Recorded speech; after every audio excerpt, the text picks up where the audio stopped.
இன்னைக்கு நான்காவது test match ஆட்டத்தில் ரொம்ப பரபரப்பான மூன்றாவது நாள் ஆட்டத்தை நம்ம இந்தியா ஆஸ்திரேலியாவுக்கு எதிராக விளையாண்டுக்கிட்டு வராங்க.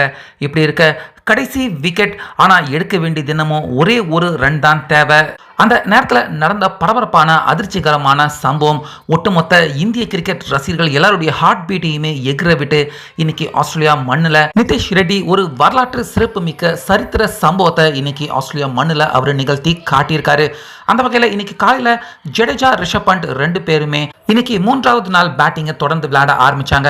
ஆனால் ரிஷப் பண்ட் ஒரு புவர் ஷாட், மோசமான ஷாட்டால விக்கெட்டை இழந்து மிகப்பெரிய பின்னடைவை நம்ம இந்தியாவுக்கு ஏற்படுத்தி கொடுத்தாரு. மறுமுனையில் ரவீந்திர ஜடேஜா அவரும் சுமாரான பேட்டிங் தான், 17 ரன்னுக்கே அவுட் ஆகி வெளியேறினாரு. இப்படி இருக்க அந்த நேரத்தில் நிதிஷ் ரெட்டி, நம்ம தமிழக பிளேயர் வாஷிங்டன் சுந்தர் இரண்டு பேருமே பொறுப்பான பார்ட்னர்ஷிப் போட்டு நம்ம இந்திய அணியின் ஸ்கோரை உயர்த்தினாங்க. அப்போ கிட்டத்தட்ட ஒரு 50க்கும் அதிகமான ரன் நம்ம இந்தியாவுக்கு தேவைப்பட்டுச்சு. அதாவது ஃபாலோ ஆன தவிர்க்கணும் அப்படிங்கிற நிலைமையில தான் நம்ம இந்தியா அப்போ இருந்தாங்க. வாஷிங்டன் சுந்தர் ரொம்ப ஸ்லோவாக விளையாண்டாரு. நிதிஷ் ரெட்டி கிடைக்கிற பால் எல்லாத்தையுமே 4 சிக்ஸருக்கு அடிச்சு நம்ம இந்திய அணியின் ஸ்கோரை உயர்த்தினாரு. அதே போல டெஸ்ட் ஆட்டத்தில் அவருடைய டெபியூட் 50யை இன்னைக்கு நிதிஷ் ரெட்டி கம்ப்ளீட் பண்ணாரு. இப்படி இருக்க அந்த நிகழ்ச்சியான தருணத்தை நிதிஷ் ரெட்டி அவங்களுடைய குடும்பத்தார்கள் மைதானத்தில் நின்று பார்த்துக்கிட்டு இருந்தாங்க. தொடர்ந்து அபாரமா விளையாண்ட நிதிஷ் ரெட்டி நம்ம இந்தியாவை ஃபாலோ ஆன்ல இருந்து காப்பாற்றினது மட்டும் இல்லாம கொஞ்சம் கொஞ்சமா ரன்னை எடுத்து செஞ்சுரியை நோக்கி நிதிஷ் ரெட்டி போயிட்டு இருந்தாரு. அப்ப திடீர்னு வாஷிங்டன் சுந்தர் அரை சதம் அடிச்ச கையோட அவர் அவுட் ஆயிட்டாரு. ஆனா நிதிஷ் ரெட்டி அவர் 90ஸ்ல இருந்ததால எப்படியாச்சும் செஞ்சுரியை கம்ப்ளீட் பண்ணணும் அப்படின்னு பார்த்தாரு.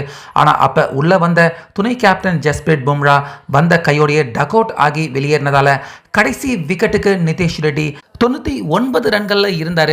ஸோ அப்போ சிராஜ் உள்ளே வந்தப்போ கடைசி 3 பால்கள் அந்த ஓவரில் அவர் ஃபேஸ் பண்ண வேண்டியது இருந்தது. சிராஜ் அதிர்ஷ்டவசமாக அந்த 3 பாலையுமே பேட் கமிஸ் அவருடைய போலிங்கில் நல்லபடியாக அவர் ஃபேஸ் பண்ணிட்டாரு.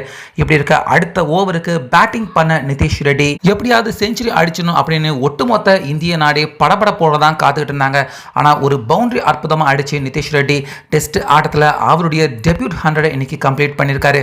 அந்த வகையில் ஆஸ்திரேலியா மண்ணில் இளம் வயதிலேயே செஞ்சுரி அடிச்ச பிளேயர் அப்படிங்கிற பட்டியலில் தற்போது நிதிஷ் ரெட்டி ஜாயின் பண்ணியிருக்காரு. ஃபர்ஸ்ட் இந்த லிஸ்ட்டில் நம்ம சச்சின் டெண்டுல்கர், இரண்டாவதா ரிஷப் பண்ட், அதுக்கப்புறமா இப்போ மூன்றாவதா இளம் பிளேயராக செஞ்சுரி அடித்த பிளேயர்களுக்கான பட்டியலில் நிதிஷ் ரெட்டி அவர் இணைஞ்சிருக்காரு.